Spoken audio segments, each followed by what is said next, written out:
This video is concerning Fruits Basket for anyone that watches it, because, well, the anime's come, to perhaps what is the most controversial part of the entire story. It's something that's predictable for someone that manga reader like myself, who has been waiting for this adaptation to be done properly.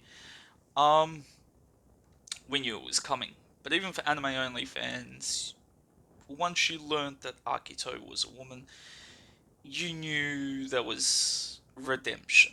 I'm sorry to say it. It's like if Akito was a man, no offense, I just, with culture and everything, I really doubt they would have given the cunt redemption. Um, but with this one, there's redemption. Why is it so controversial? Because depending on the viewer, and the show actually addresses it, as I will show in a second, um, does Akito really deserve it? Is the question that will be asked. That's the controversial topic. Does Akito deserve redemption? Or, while it can be argued that every character does deserve redemption, I think another question that does get raised is, should there be a punishment put in place for Akito, given the crimes committed?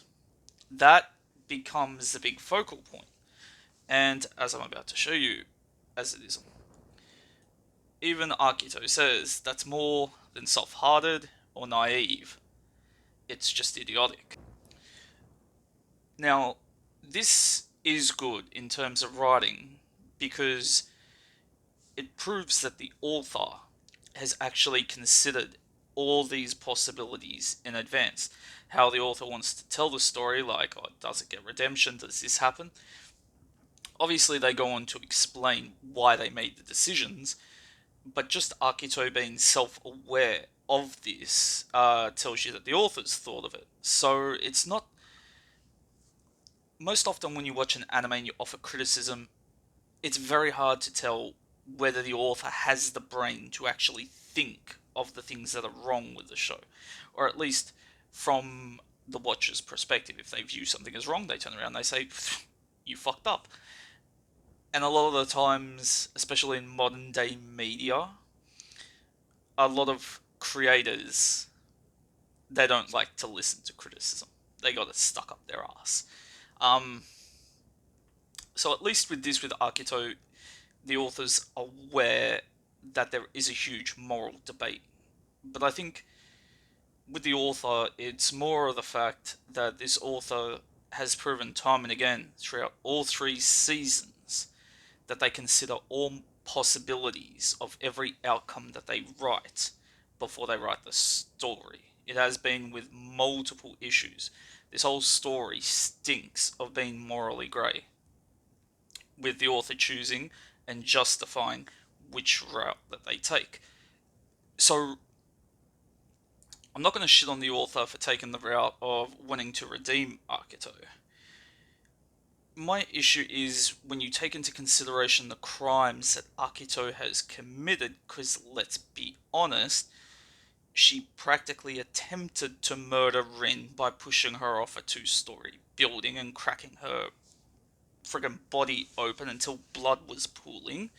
The only reason Rin survived that was because plot armor. In the most recent episodes, Kurano has been stabbed in the back into effectively what would be close to his spine, liver, and kidney, perhaps even his stomach and intestines. Regardless, the only reason he's fine the next day in hospital without a breathing apparatus on his face is plot armor. Um, and even with this episode, despite the fact that Toru, with her Naruto talk no jutsu, although, to be fair, she does a lot more of a better job with it than Naruto does a lot of the time. And Naruto, half the time, you just like, dude, just shut up. Toru is just stubbornly optimistic to the point where you're like, you under you choose to be a stubborn, idealistic bitch, basically. I think the best way to say it is, I, have we seen Toru mentally break down? Where she breaks away from her optimistic serve and she just goes, "This is all shit." This, like, has she had at least half an episode where it's not like she's even depressed or sad, but she actually just snaps? And I think that's probably a big problem with Toru's character.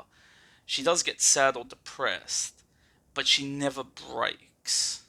And I think that's what makes Toru unrealistic as a character. It's why people look at her and go, "You're full of shit." It's like when we look at Kyo and Toru, we can relate with Kyo because of the hardships he's gone through. Um, we watch Haru and Rin, and we can relate with each of them and the shit that they've gone through. It's why their romance stands out to me more, because it's a heavily flawed romance. Whereas with Toru, it's like she never has that moment where she's fucking wrecked and she's the one that needs absolute saving and brought back from the other side. You know, but with back to the topic of Akito, it's just like, she went with the intent to kill Toru. That's three people. God knows how many other people. She just beats for no fucking reason around. We've seen this very abusive nature. So if you've watched any other anime and you're like, "Oh my god, that person slapped that person, he's an abusive prick," Akito's worse. Akito, this is attempted murder, except that Akito's so fucked in the head, she doesn't view it as murder because she's got the god complex built into her. And this is where the punishment, because I only want to make this 10 minutes, reaches its peak.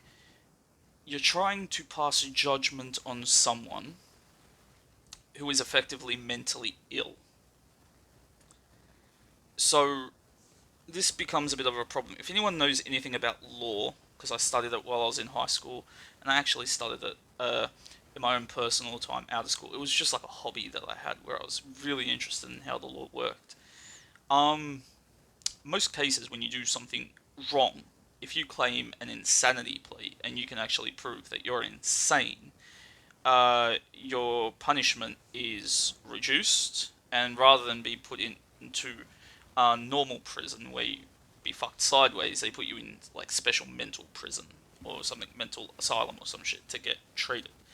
So you get, some people try to prove they're insane on purpose, obviously, to reduce their plea. Um, Pleading guilty reduces your plea because it shows that you're aware that you did something wrong. Um, with Akito, it's just you know Akito's not gonna go to prison. You know Akito's not gonna even go to a mental institution because Toru's talk no jutsu is enough to turn her into a bright-eyed friggin' person of society. Kind of like when you're watching Naruto with Obito and you're like, Jesus fucking Christ, did he just use talk no jutsu on Obito? You fuck this story. Some of the worst parts of Naruto, honestly. Why can't you just have someone die a villain? Um, but yeah, what type of punishment? Me, I guess that would be mine. I would say you need to be in a mental institution to get help. At that point, I would encourage the Somas to actually reach out to her to help her, not because she's God, but because she's Akito and they want to help a family member get better. And then afterwards, I would even put a prison sentence. Not a long one, but like a small one on her. Because if she gets away with this, yes, it's symbolizing she's no longer God. You know, the whole curse is gone. That that to me doesn't mean she should get away. Like, because the curse is gone, it excuses everything she did. And I'm sorry, saying I'm sorry or forgive me, it doesn't solve everything. I think the solution that Fruits Basket takes, both in what you're going to see in upcoming episodes of the anime, as well as what you've read in the manga. It it's the happily ever after that's not realistic, and you don't identify with it because that's not how it's going to get treated in the real world. And whereas you could turn around and go, well, this is Fruits Basket, this is the Zodiac, there's magic, that's not an excuse because this is a slice of life that's heavily built around real world problems, real world emotions. So the only them transforming into the Zodiac is the only magical aspect to the show. It doesn't change them from being personal characters that we relate to. So fantasy and magic, I think, aren't an excuse for the amount of shit of you just being like, yeah, you know what? We're going to let you off and you can just go about your business. If that's the case, let me give you a situation. I'm going to get actually a bit personal here. About almost 6 years ago now, about five and a half years ago now, Mum passed away. And it broke me. Sadly, because also, my girl at the time, it ended, our shit ended pretty much right after as well. I don't want to go into that, but basically, I was broken as shit. I was lying to all friends and family, put on a fake mask. Everyone thought I was, you know, coping, happy, working, getting shit out of the way. I was lying to them. No one knew what exactly was going on inside my head. It was probably one of the reasons why me and her didn't break up. She didn't have to cheat though, but she did. But the fact of the matter is, when I'm in that fucked up state that I was, where I was depressed and it later led to suicidal tendencies, thankfully I didn't go through with it, I checked myself into a hospital. Um, if I had attempted to kill someone then, someone that I just hated, maybe someone from work that I absolutely despised, or just someone that I didn't like, if I turned around, stabbed them, left them for dead, and they ended up in a friggin' hospital, and they're like, oh, they're going to be fine, they're going to recover. And then they turn around, they're like, oh yeah, it was this person, Adam, that friggin' stabbed me. And the cops turn around, and they're like, you stabbed this person, you attempted to kill him? Yeah, but I was fucked in the head. Oh, you're going through depression and anxiety? It's all fine, man. Seek help, get over it, you're free to go. Cops are not going to fucking do that, man. You don't, I don't, I'm sorry. The whole curse thing, I don't give a shit if the curse breaks. You got to be held accountable for your actions. And I think anyone that watches Fruits Basket is gonna know that Akito's redemption is the number one hot topic in the fandom for debate. Was it earned? Did she deserve it? And primarily, does she deserve punishment for the action she did while mentally ill? And that's what I want to leave with you. Better than me typing it all through friggin' Facebook and then people seeing this large amount of text and not wanting to friggin' read it. Here's a video. If you've watched this far, thank you. I'm also urging people, do not watch my other videos on Ruby. I've broken away from that show. I want nothing to do with the show. I hate Rooster Teeth, I hate Kruby, and I hate the friggin' show. That is a whole mess.